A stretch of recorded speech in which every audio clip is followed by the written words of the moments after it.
With my report? Yes. You really did a fine job, Stella. Surprised? A little. The excellence of your work seems to increase in proportion to your problems. You have yourself to thank for that, Doctor. Oh? Yes, you've made it much easier for me to concentrate. No distractions, no conversations to interrupt my efforts. Yeah. Being sent to Siberia has its advantages. Well, you took something to Siberia along with your anger. My memories, which I will cherish always. Michael. I was speaking of your abilities. Along with your kind professional compliments. And you took them down the road to self-destruction. I beg your pardon. Stella, will you just tell me why? Why, when you could have had such a brilliant future, if you weren't so set on destroying yourself, so set on wrecking it? You call this wrecking it? That's a matter of pride, and you know it. What's wrong with pride? Well, nothing's wrong with pride, but it doesn't thrive on lies. Lies twist themselves around each other and become some sort of a sick thing, a malignancy of the spirit. And it's that malignancy that killed your father. My father drank himself to death. Oh, no. No, that was some sort of a terminal symptom. But your father died of the same sickness that killed your brother Joey. The sick and twisted pride of a liar. Rodney Harrington killed my brother. Stella, will you tell me why you're doing it? Degrading your own intelligence. Lying for the satisfaction of the delusions of a dead man. He killed my brother. But is it worth it? I mean, is it worth it? Forget about what you're doing to Rodney Harrington. Is it worth it to yourself, to Stella Turner? You are way off base. Stella, go to Fowler now. Tell him the truth. Tell him you lied. Admit it now while the jury's out. It's not too late.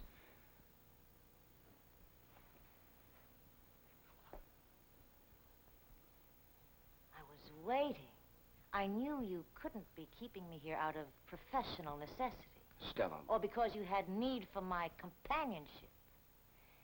You are a do-gooder. You were just waiting for the moment to come to Rodney's rescue. And you? Oh, yes, of course. We mustn't forget my soul. Well, I'm afraid it's too late for either of us. Tomorrow will be all over. When 12 good citizens turn in their verdict, it will be a key to 2 prisons. One to lock Rodney in, and the other to turn me out. I'm going to be free of Peyton Place once and for all. And of you. And your sanctimonious attitude that Rodney is all goodness and innocence, and I'm bad. Evil witch.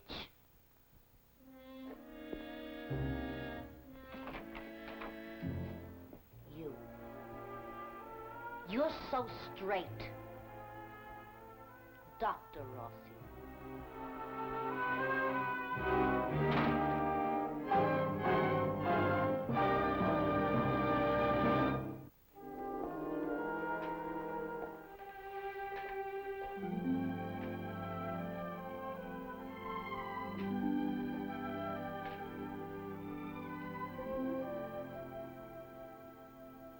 It's still a little messy.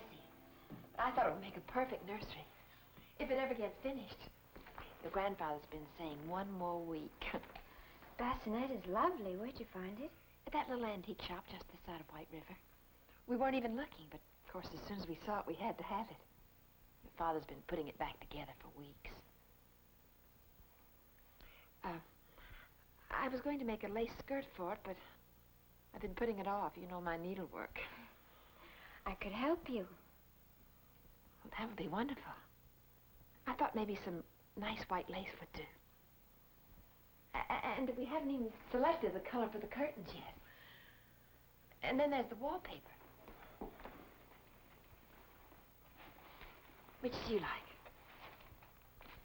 Your father thought the toy soldiers, but I said, suppose it's a girl. I mean, if it were a girl, toy soldiers wouldn't do it all. Why don't you take the clowns? That way it wouldn't matter, would it? Of course. Why didn't I think of that? Allison, it's so good to have you home. Connie! Up here. Back me up on the clowns. Well, here you are. You have been outvoted. Uh-oh. Allison likes the clown wallpaper, too. Well, clowns it is, then. And she's going to help me make the skirt for the bassinet. You two sound like you're going to be awfully busy. I don't mind. I want to help. I want everything to be perfect for you. I'm so glad you're going to have this baby. That way it'll be easier for you when I leave.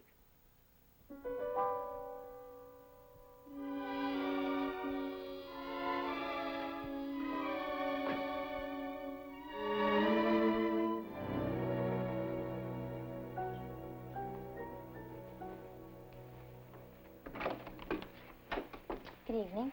Hello, Benny. Hello, Rod. Hi. Mr. Peyton would like to see you upstairs for a moment. He usually spares us these executive sessions until after dinner. I'll be right down.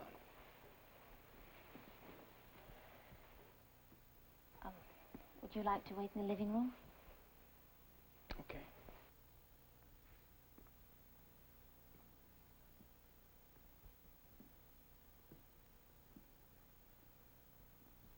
I feel like I'm in a warehouse. Any words yet? I'm sorry, I shouldn't have asked that question. That's all right. I ask myself that same question about every 5 seconds. Must be going home time for you. Uh-huh. You waiting for Stephen? Would you like me to wait with you? Sure. Pull up an heirloom and make yourself comfortable. Watch out for the pedigree, it might bite.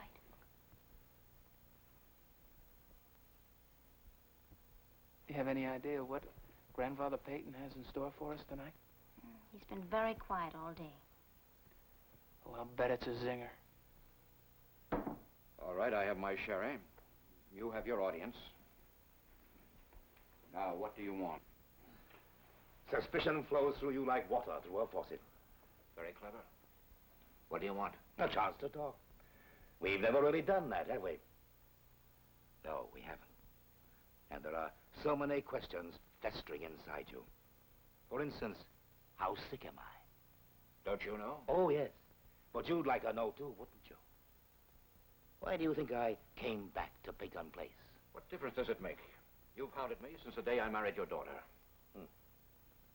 Tell me, Leslie, how does it feel to press your nose against the window and watch the mill functioning without you? You call that functioning? Think you can do better? You know I can't. Want to try? Well, isn't that your goal? Your ambition? The one driving desire of your life? Isn't that why you've been talking to Markham Enterprises? Hoping they'd buy me out so that you could manage the mill. How did you know that? Your paw prints are all over.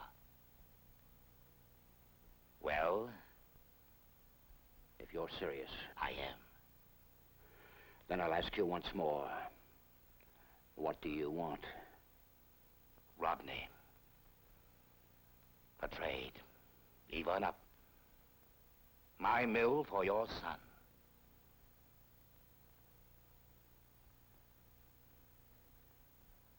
You're mad.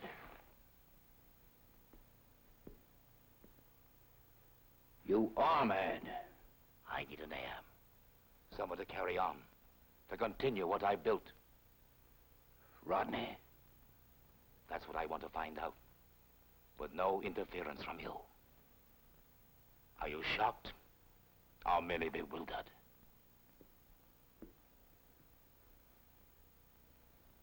I wouldn't expect you to understand what I want, what I hope to gain.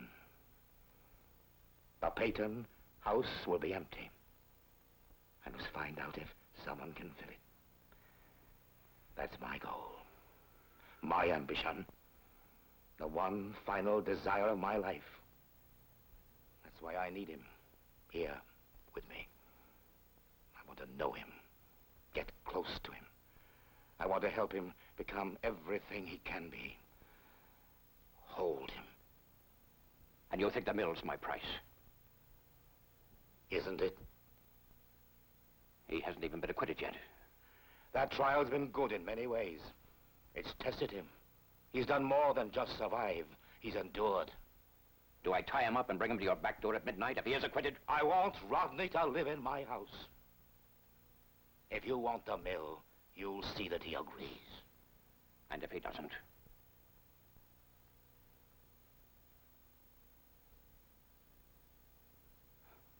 This is ridiculous. Is it? I want an heir. You want the mill. What is your decision, Leslie?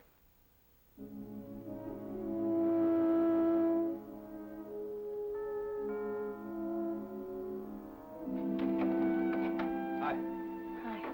Am I late? No. I'll get my coat. Stephen? All right. The jury's still out. Well, you two enjoy yourselves, huh? See you later. If I hear anything, I'll let you know. Thank you. Don't take too long to make up your mind, Leslie. Grandfather?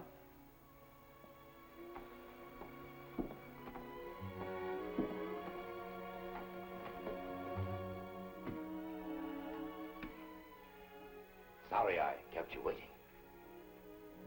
Dad? I'm coming. You're looking very well, Rodney. Come in. Come in.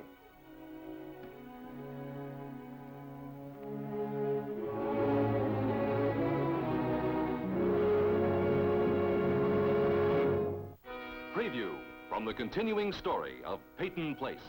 You should have put me up for adoption when I was born. Nobody has a right to bring up a child the way you brought me up.